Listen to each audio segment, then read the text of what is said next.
truth behind Chief Auditor Mpho Mafole's murder. Ekurhuleni City exposed in secret report. This is the shocking truth behind Chief Auditor Mpho Mafole's murder.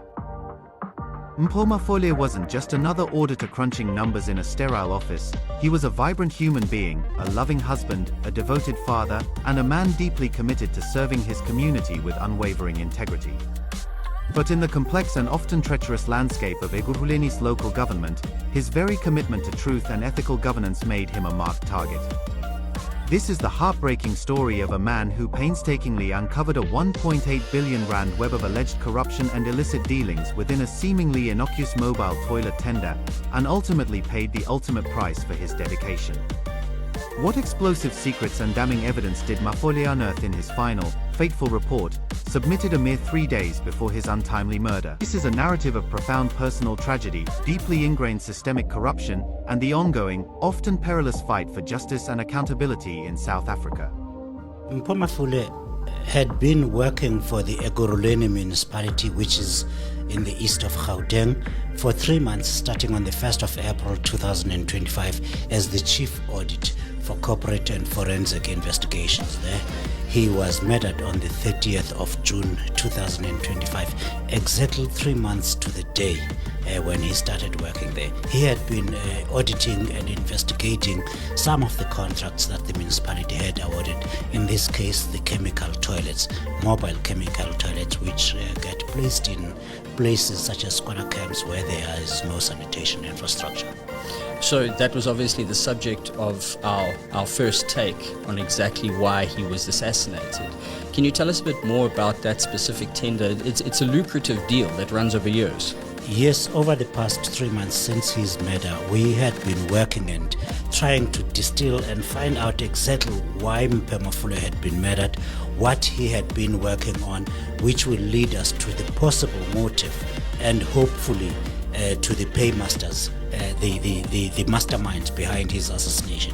What we found is a report that he was requested by the municipality on the 20th of June, 10 days before his murder, to check a probity check, to check whether indeed the municipality had followed its own supply chain processes, had followed the law fairly, equitably and transparently in awarding a 1.8 billion rand tender for 3 years to supply these chemical toilets to these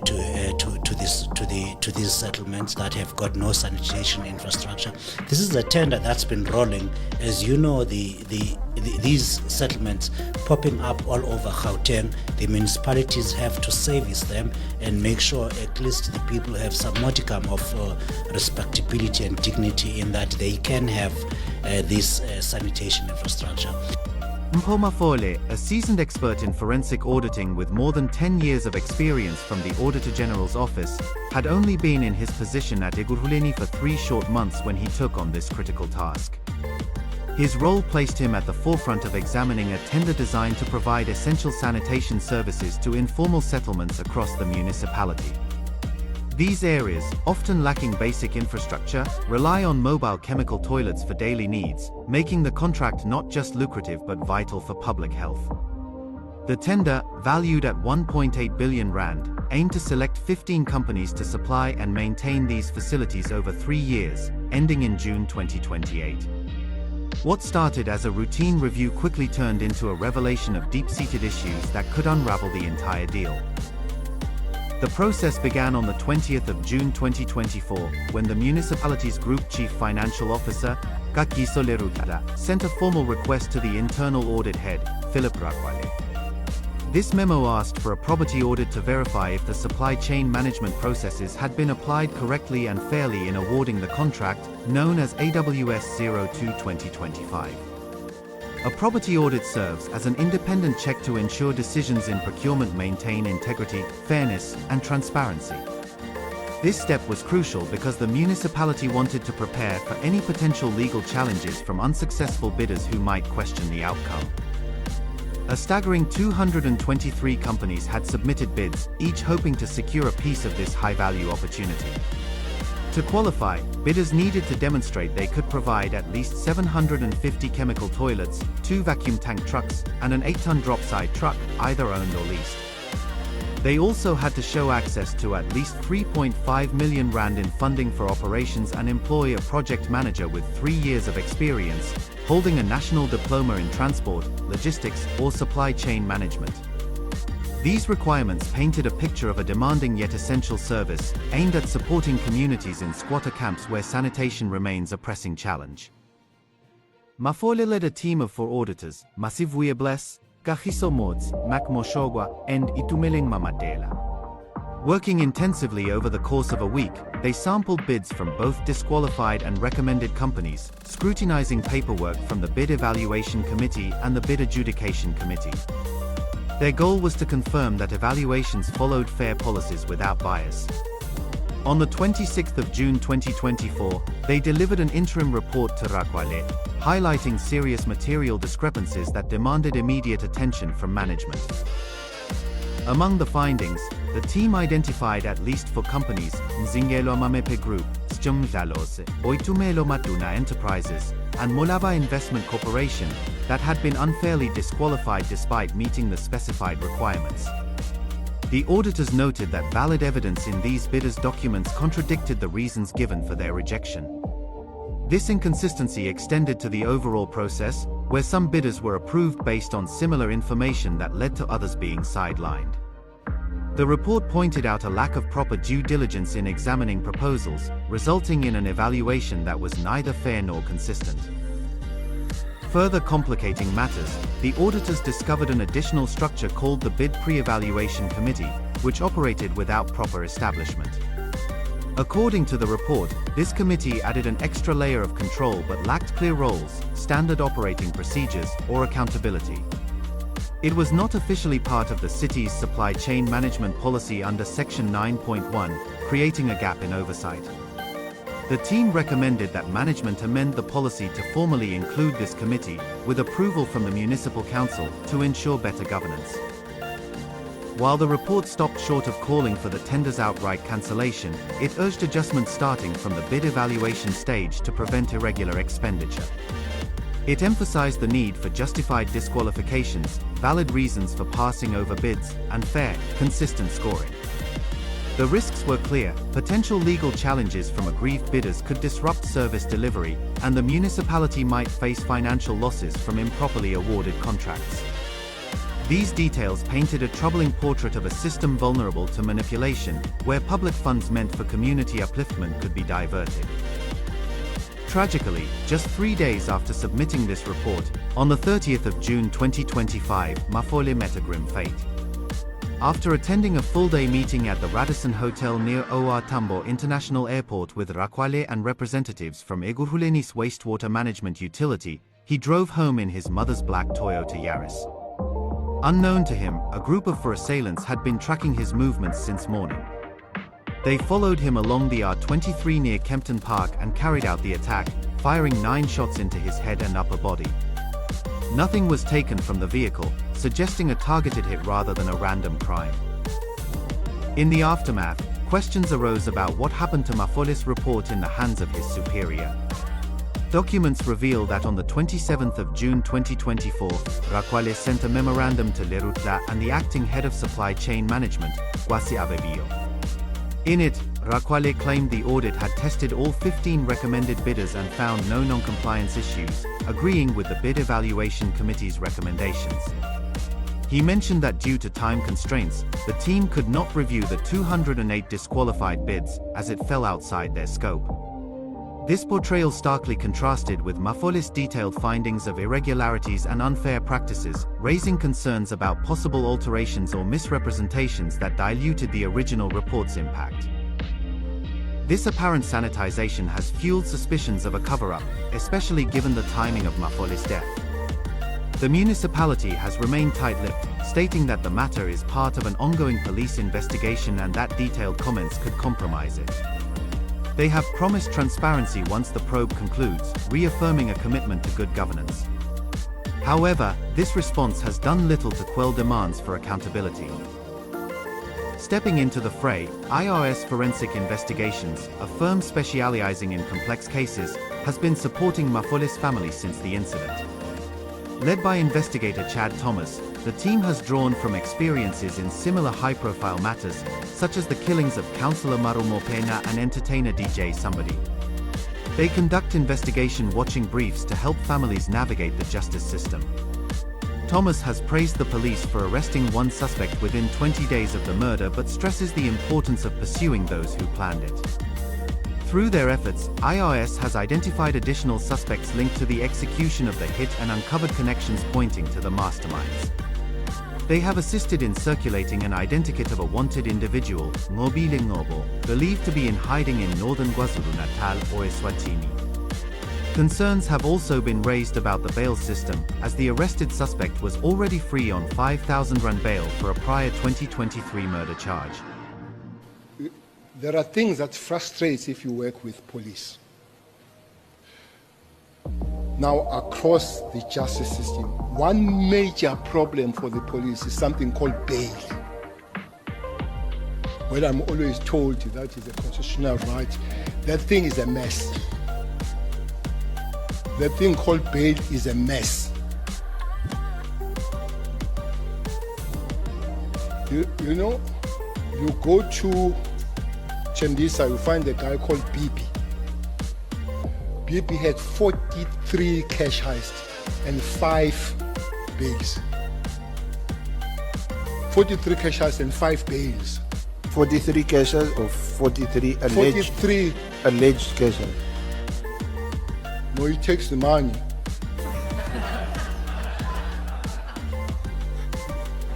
Maybe it's not alleged if he doesn't take your money. But, well, he's arrested now. But he has been arrested and getting bail, arrested and getting bail, and arrested and getting bail. So, police get frustrated with that. One major frustration was a guy called Ntuli, not this one. Ntuli is accused number 5 in the case of Mayor. Senzo Meyiwa. Yeah. Ntuli, as we speak, he's doing 6 life sentences. He was found guilty and sentenced, but got an appeal, or got the right to appeal and given the bail. When he has been found guilty and sentenced to 6 life sentences, still given the bail. And some of the people that he went after are those that gave evidence against him for him to get life. IRS plans to oppose further bail applications in court, advocating for stricter measures to protect the public. Delving deeper into how such tenders are manipulated, insights from the investigation highlight common tactics. Corrupt networks often employ shelf companies, entities registered but with no real operations, as fronts to rig the process. A favored company is selected and instructed on pricing, while proxy firms submit higher bids or are deliberately disqualified to ensure the chosen one wins. Kickbacks then flow through the chain. For larger contracts, work is sometimes divided into smaller orders under 500,000 rand to bypass full tender regulations, allowing less scrutiny while still siphoning funds. Mafole's probe echoed warnings from as far back as 2019, when similar irregularities in sanitation tenders were flagged but ignored, enabling the 1.8 billion rand deal to move forward. His 2024 report threatened to dismantle this setup, exposing those who benefited and stood to lose substantial profits. This context underscores why his work made him a target in a high-stakes environment where billions in public money are at stake. The South African Police Service has come under scrutiny in this case, particularly in light of revelations from the Madanga Commission about interference and corruption within law enforcement. While faith remains in many officers, the ratio of reliable to compromised personnel raises ongoing concerns. IRS collaborates with specialized units like the Hawks, noting quick arrests here but frustrations in other investigations where progress stalls. A broader reckoning is anticipated, potentially leading to reforms that strengthen the system. Mafole's family, with IRS's backing, is pushing for the full audit report to be made public, arguing that transparency can only bring benefits after the heavy price already paid. This call is echoed by officials and civil society groups, who urge lifestyle audits on those involved in the tender to uncover any undue gains. Just say, he's my baby. He was my baby. The only thing that I called my own, that was my baby. Political voices, such as Action SA's Ekurhuleni mayoral candidate Choleni Khumalo, have criticized the municipality for delaying the presentation of forensic reports to the council, including Mafole's property audit. They argue that such delays suggest a cover-up and undermine accountability, especially with allegations of irregularities involving massive public funds. Khumalo has emphasized the council's duty to oversee and confront these issues head-on, warning that failure to table the report soon could signal deeper maladministration. Action SA intends to use all legislative tools to force disclosure, tributing Mafole's courage as a reminder of the perils faced by those exposing corrupt networks in local government.